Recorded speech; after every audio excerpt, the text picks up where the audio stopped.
What's up, guys, and welcome back to another episode of my Football Manager Show. This is episode number 99. 99! One away from the magic 100.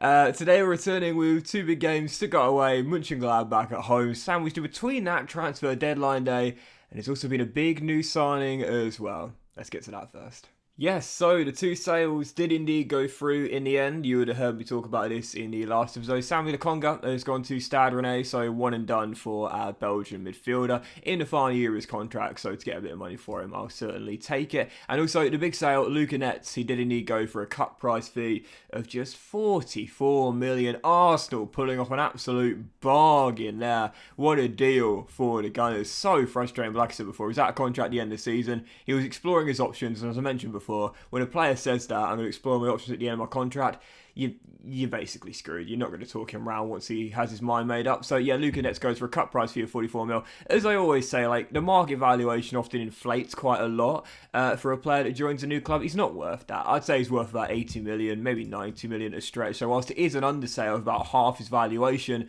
at 29 years old, in the final year of his contract, due to turn 30 come the end of the season, I did my absolute best. At least I got him out of Germany and managed to recoup most of what Dortmund spent on him before I arrived. So gutted about that. Sadly, my hands were tied. Thankfully, though, we've replaced him, but not with a new left back, a new right back. Yes, Doxy boy, buzzing with his signing here because he's one of the best young right backs, if not the best young right back in this year's Football Manager. I'm sure you've come across him if you play this year's FM. You've probably had him in your team at some point. Yep, it's Ivan Fresneda. Starts off at Real Valladolid, and he normally turns into an elite right back in just a few years.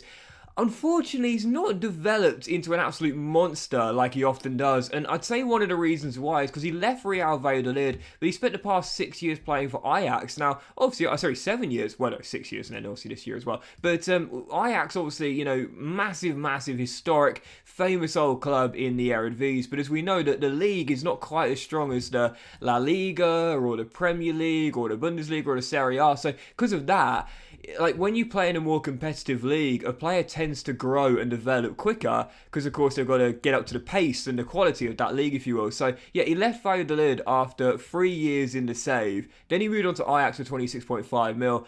And he just stayed there. It was just chilling. He became a world-class right-back during his time at the Eredivisie, but he just stayed in Amsterdam. And as you'll see, he was just putting up fantastic numbers. He was playing with what you call players who he could probably compete in a better league against. But he just decided to stay in the Netherlands in the Eredivisie. But this summer, I put in a bid. He had 2 years left on his deal. And in the end, 72 mil. Flat fee, no clauses, no instalments is what we accepted. I accepted, and Ivan Fresneda is in. Again, in the game, he can become the best right back in the save.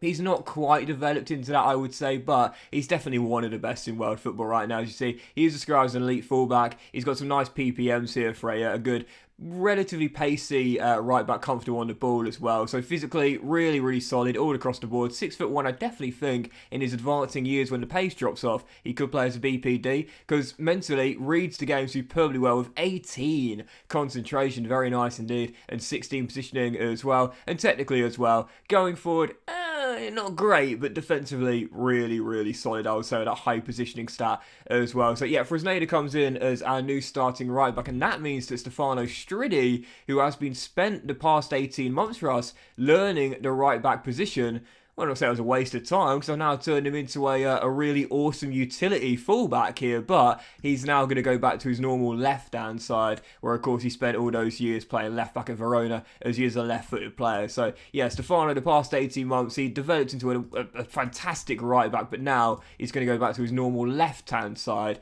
being a left-footed player. So he's happy to know he's back on his preferred side. So there is still a bit of money remaining in the budget as well, 22.5 million, and I am planning to bring in a young Wonderkid on deadline day, and I'll show you in a moment actually as well, but Standard Liège are being so frustratingly annoying. They've been relegated from the Belgian Pro League to the second tier of Belgium, and they won't let them go on the cheap. Anyway, I'll show you this in just a moment's time, but I probably won't spend all of that remaining budget, most likely most of it though, as I want to fill out the squad a little bit. But anyway, let me show you what's been going on off camera. Just a one game on the back of the 5-0 win away against Nuremberg on the opening day. Our first game at the Signal at Iduna Park, and we beat Mainz by 4-1. 1. This is one of those games, though, where you need an old head to settle the nerves. We took the lead through Fernando. God, I love this guy. And then Mainz leveled it like 2 minutes later. At half-time, I was fuming. We were tied at 1-1. We barely got going. So I said to Salah, "Lace them up, old boy. You won't finish just yet." Brought on Oscan off the bench for Cruiser, and he really did change the game. Even at 34, showing he still got it. He scored a goal to get us back in front, and then Moukoko and company added 2 more late on in the game to make sure we would win the game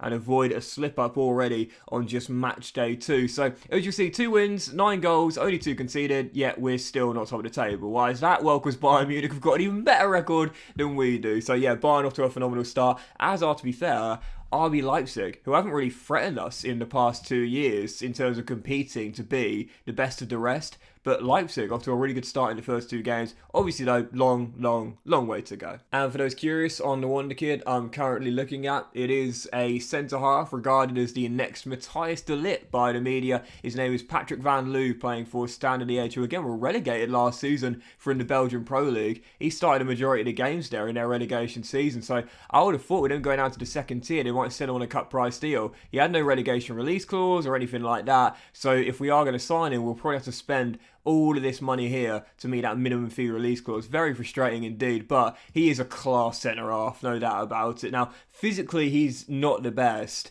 Mentally, he's got some really good stats to jump at you straight away, including 20 determination and 19 teamwork, but technically already, again, just 17 years old. He only turned 17 last week.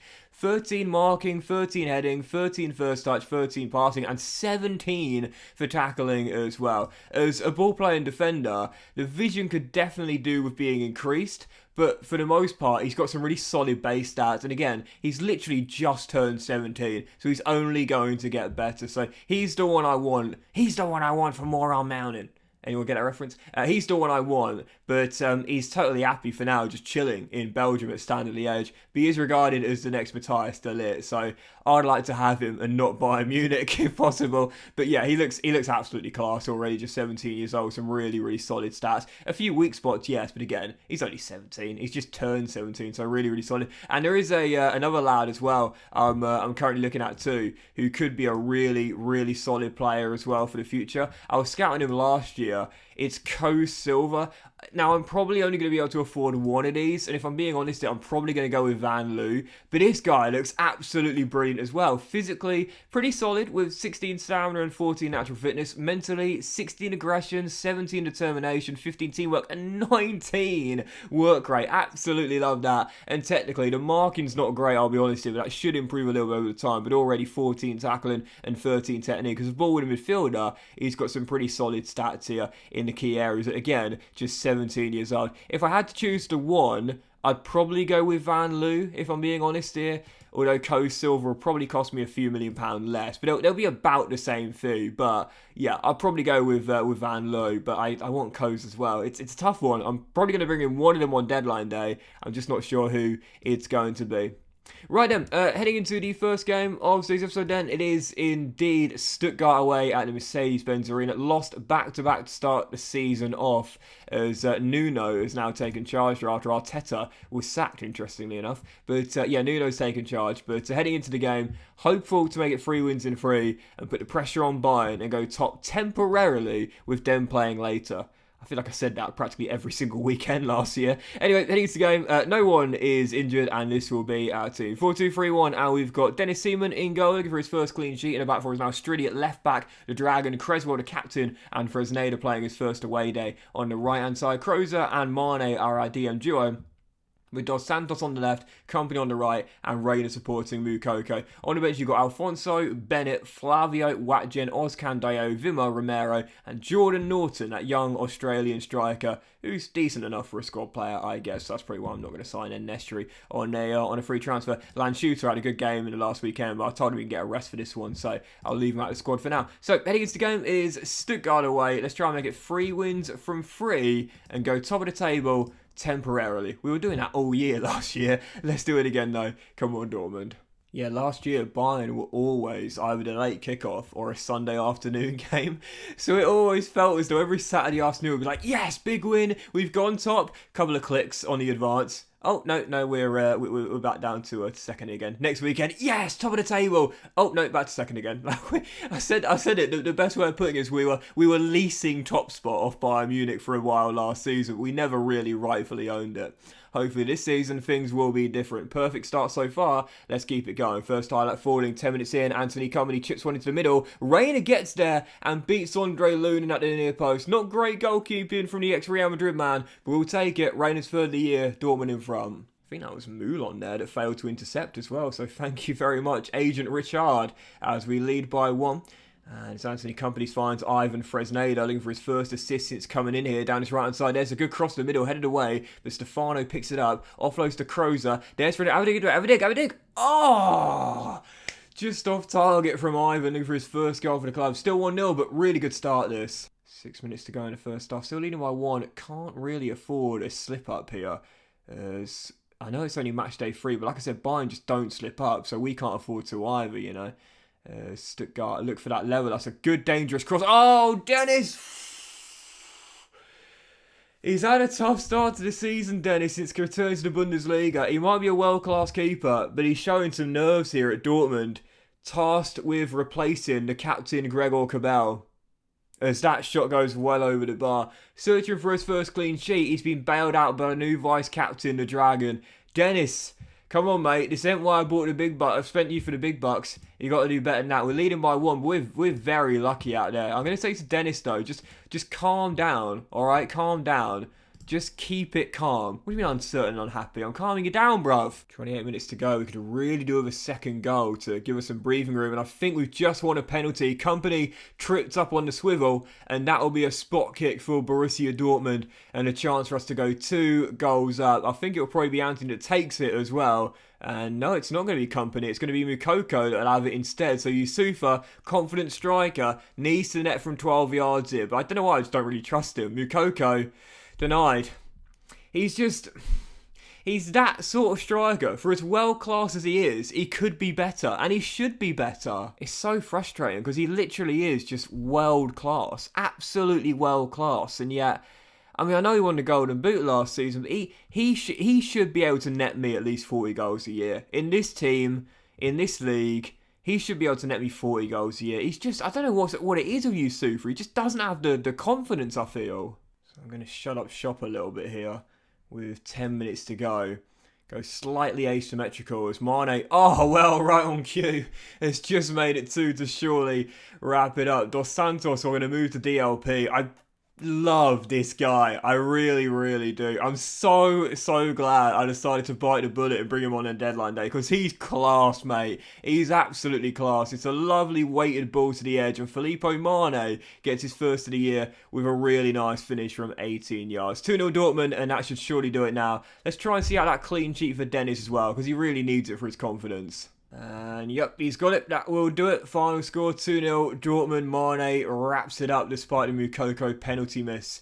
And it's 3 from 3 for Borussia Dortmund. It should have been easier had Mukoko netted from 12 yards, but I just don't know why I'm not getting the best out of Yusufa. Now, I take the point with such a top-heavy formation and system with the front 3 featuring 2 inside forwards and an attacking midfielder that's set to attack as well. I do take the point that sometimes that'll be fine. That can be a congested, congested sort of final third, if you will. But it's not like he doesn't get the chances. That's the thing. If we saw Yusufa only get like 1 chance a game, I'd take that point. But instead, you see it. You saw it in the last episode. He missed like 3 one-on-ones before finally netting one. And in this game, he missed from the spot. That's Yusufa's problem. It's not that he doesn't get the chances. No, he gets them. He just doesn't convert them. I mean, I'm saying that about a striker that literally has a goal-to-game ratio of just under 1. Maybe I'm being slightly critical there, but that's just the thing. I know he can be better. Do you know what I mean? I know he can be better. Oh, by the way, Bayern scored in his debut there. Bayern have added to their team for this year. We were waiting for them to make a signing. I was missing out on Endrick. Well, they've got their successor for the retired Frankie de Jong, and it's a lad that I've been scouting for a while, Sam Binch, who came out of the Sheffield United Academy, had a couple of loan spells, then went to Spurs, and Bayern have picked him up, and what a steal it is as well. So, yeah, Sam Binch, young English midfielder, 24 years old, absolutely class, absolutely class. And as you'll see, they picked him up for £66 million from North London. So yeah, he's the lad that's coming to replace Frankie de Jong. So Bayern knows me saying they've not got any better. Well, now they have. 3 wins from 3 for them. They're back on top spot. And once again, oh no, second now. Wow, that won't be a while. That won't last for a while. Once again, it's us versus Bayern starting off strong, but it's a game of chicken. One of us will blink, and the most likely outcome it'll be us. So, as deadline day arrives, let's see if any major things happen. Hopefully we can finally get Gregor Kobel to leave, but we have been linked to quite a few players, including who was going to be the guy I'd bring in to replace Luca Net, Zhu Jianwen. Now, he actually played for Burnley for a few years, and at that point, I was tempted to bring him into Bournemouth, decided against it, and I really wish I did, because he spent a couple of years at Sunderland, did well, and then Atletico Madrid bought him, and dude just, I mean, when you talk about elevating your game, that is the definition of this lad. He was, okay at best, but for the most part playing in lower tiers instead of a full year, into the full year at Sunderland. But when Atletico signed him, the dude just absolutely turned it on and loved life out there at the Metropolitano. So yeah, unfortunately his release clause is 99 million, and sadly I just couldn't afford it, so that's why I decided to go for Fresneda instead. Class, absolutely class right back, but it's amazing. This is the interesting thing about this kid as well. He was born in China, right? But he hasn't got the Chinese nationality. I don't know why. It's really strange, because he's not been capped by England yet. Mainly because Reece James is still an absolute weldie right now. But he was born in China, yet he can't represent China. It's fascinating. So I think I'm going to bite the bullet and bring in Pat for that release clause. It's such a tough one, Van Loo or Coase, because they're both absolutely class youngsters at 17 years old. Pat's about 10 months younger, so not too much younger, but a little bit. The thing I really like about Coase is his physicality is really, really solid. Look at that, 16 stamina already, 15 balance. I find that quite an underrated stat on FM players of any position. And 19 work rate is tremendous as well. But technically, Pat has such a good feel for the game, with great anticipation as well. Again, literally just turned 17 a week ago. So it's a tough one. But I think I'm going to go for the guy that's regarded as the next Matthias de Ligt. Very, very tough one. Very tough one. I'll have to spend that release clause, I think. But he's got all the makings to become a world-class ball-playing defender in... undervaluation, 17 mil. I could have got him cheaper than that, fuck's sake. Okay, well, you know what? It's less than a minute for your release clause. I'll take it. Hey, and there we go. It is going to be the end to the Gregor Kobel saga after all then. Manchester City putting in a bid of just $500,000. I should have set the valuation a little bit higher now, but to be honest here, I just wanted to get his wages off the books and his dressing room issue basically out of the way. So yeah, Gregor is going to go to Man City. Totally fine with that. He finally gets the move he wanted, and there's a bit of a Vimmer as well. He's out of contract come the end of the season. At 31 years old, he's not going to get a new one, but I really like this guy. He's so versatile, and he's got brilliant mentals and a perfectionist personality as well. He's just the ultimate squad player. I'm not against selling him, but I'd rather keep him. Let's see if we can get a little bit more out of Hertha, because there are a few other players I could pick up to replace him with. No, okay, fair enough. He'll stay till the end of the year then. That's what I prefer anyway. So there we go. Van Loo is going to arrive for £17 million. Standard Liège did want him back. Now, normally I'm okay accepting that, because there's a big debate in FM basically. What's more important to a young player's development? Is it game time, or is it great coaching and great facilities? Now, of course, we've got state-of-the-art facilities and the best coaching staff in the country, for the most part. But I feel as though it all depends on what level that game time is. Because, there's a big difference between playing regularly in the Bundesliga or playing regularly in the Belgian second tier.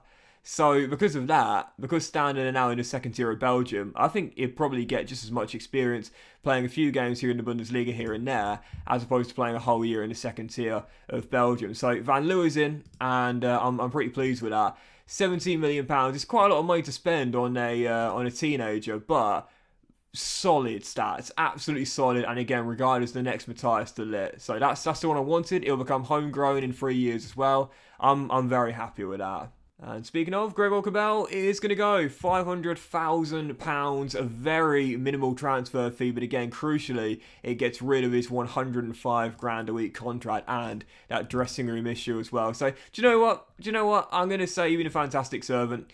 I mean, he had been up until those final few weeks. So, farewell to the captain, and the changing of the guard is definitely in full swing now. This is interesting.